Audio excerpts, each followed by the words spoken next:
Hi folks, I hope y'all are doing well on this rainy Wednesday. I just wanted to give you a little bit of a video here explaining the assignment for the first paper, the close reading. It's not due until October 5th, so no panicking, but so that you kind of know what you're getting into. So, a close reading just entails making observations of a particular passage of text and then interpreting those observations. In this case, what we're going to be doing is selecting a short section of one of the texts that you've read so far in the class, picking out details from a particular passage, and then considering how the details relate to one of the themes of the text or of the class so far.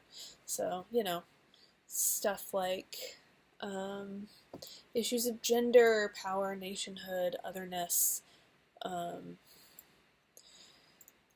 issues related to gender more specifically, like motherhood or like the agency of women, these kinds of things. And you'll be making an argument about kind of how one of those themes relates, how the text speaks to one of those larger themes, right? So, a little bit about the assignment itself, and then I'll kind of talk you through the example that I've already posted onto Moodle. Okay, so details that you might consider, and of course this varies, but like word choice, diction, form, so if there's rhyme, if there's like a rhythm to the text, the lays might be a good one for that, Marie de France. Imagery and symbolism, always great, colors, animals, landscapes, appearances, illusions are another one. So, references to literary or mythical figures, repetitions, contradictions, similarities, implicit or explicit connections, comparisons, that kind of stuff. These are all kind of details that you can focus on to support your argument about that passage of the text. I do think that for a close reading, you generally are going to want to focus on a fairly short chunk of text, a few paragraphs. Could be like a scene, could be like a monologue or speech. I have in the prompt no more than just a few paragraphs or 30-ish lines. A lot of our texts so far have had line numbers. If you're unsure about like the length of your text for your close reading or whatever, do feel free to shoot me an email, or we can talk about it, in office hours or via Zoom or whatever. And I'm just kind of looking at the prompt.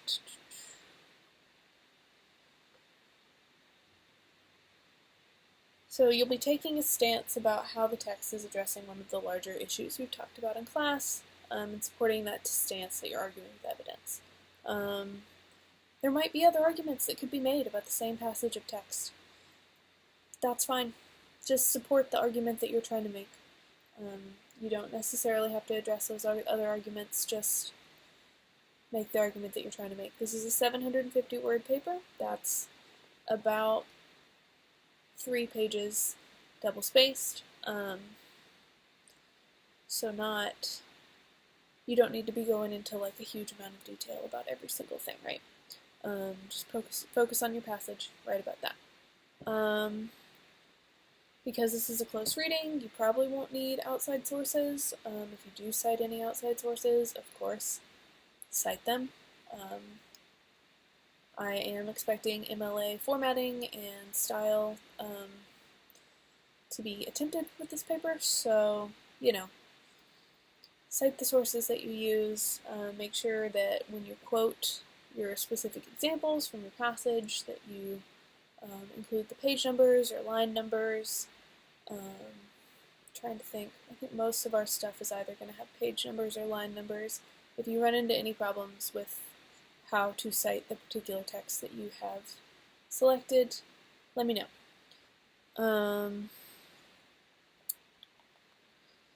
you will be required to conference with me about this paper. I've set aside a couple of days, Thursday and Friday, October 1st and 2nd, so next week for conferences.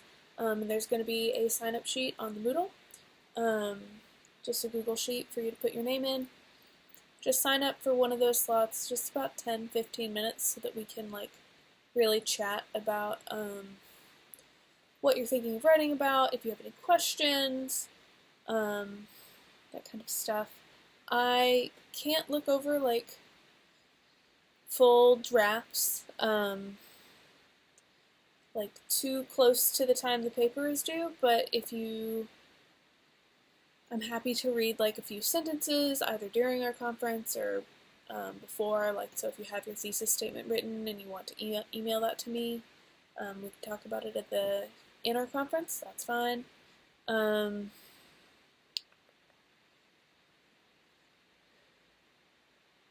So, yeah, please do sign up. If none of the available times work for you, let me know. But this will be part of your grade for the paper. It's about 10% of your final grade for this first paper is showing up to this conference prepared, ready to talk to me. So just kind of knowing vaguely what you want to talk about, either what theme you want to talk about, or what text you want to write about, or both, preferably.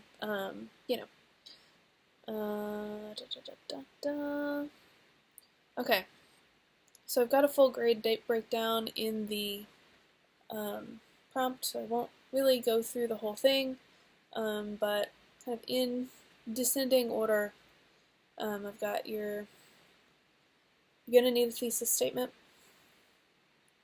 that says what argument you're making. You're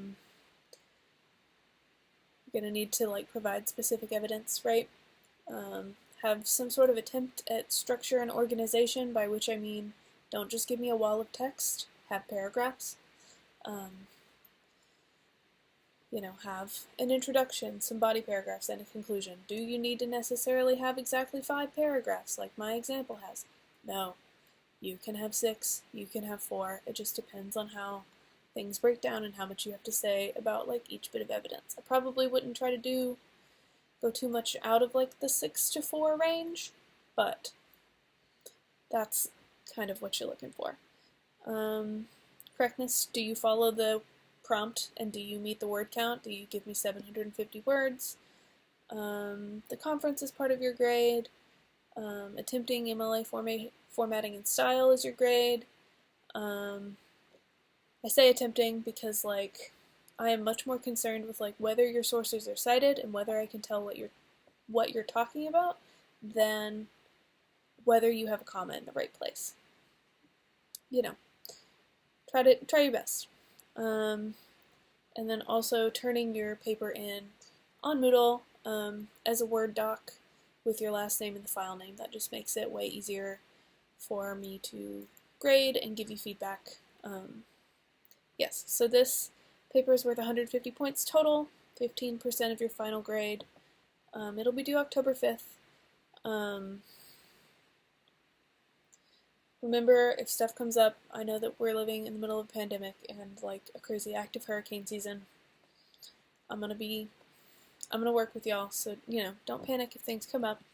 Just be in touch. I've got some resources at the bottom of this prompt, and then I also did write up an example close reading of the legendary women, or on famous women, Boccaccio's section on Circe, which I thought would be nice with what we're reading past couple weeks, just to throw up there.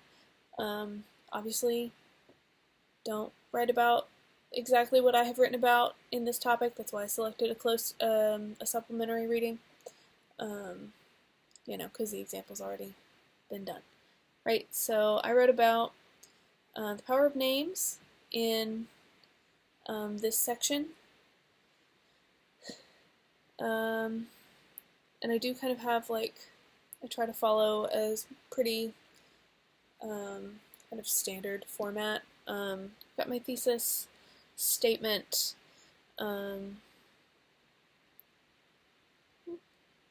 in his account of Circe, a witch famous for her transformative powers and for her sexual agency in tales of the life and travels of Ulysses, Boccaccio emphasizes the source of Circe's power and her agency in literature as a parable-like metaphor for proper and improper behavior among men and women, rather than on any intrinsic power on her part.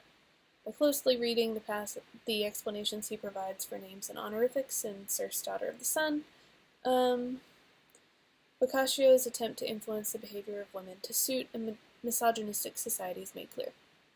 So, I'm writing about names and the power that they have, the way that Boccaccio seems to be using them to kind of tame Circe, make her an example like suitable for the 14th century, for 14th century ladies.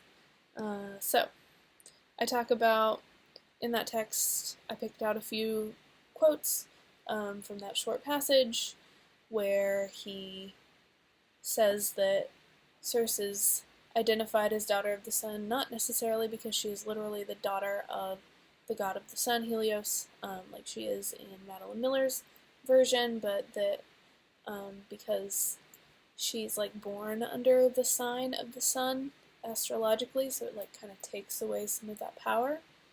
It gets given to her by the sun. It's not anything to do with her herself intrinsically.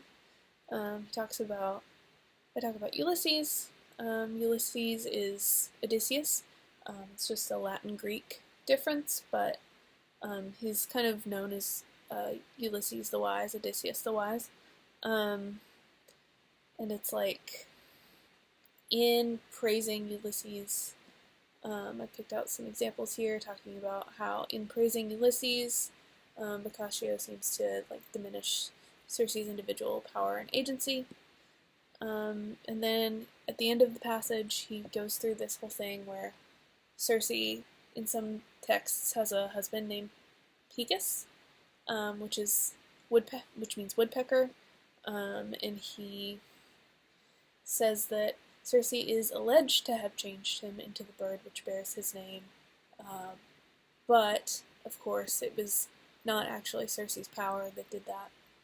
Picus just had a woodpecker that he sort of used for like fortune telling, and he followed the ways of the woodpecker. So of course it wasn't Circe's power that did that. It was just this weird guy following the advice of a woodpecker, kind of diminishing Circe's power into like a metaphorical sense. And then I have a little sentence, like little couple sentence conclusion, kind of reiterating that.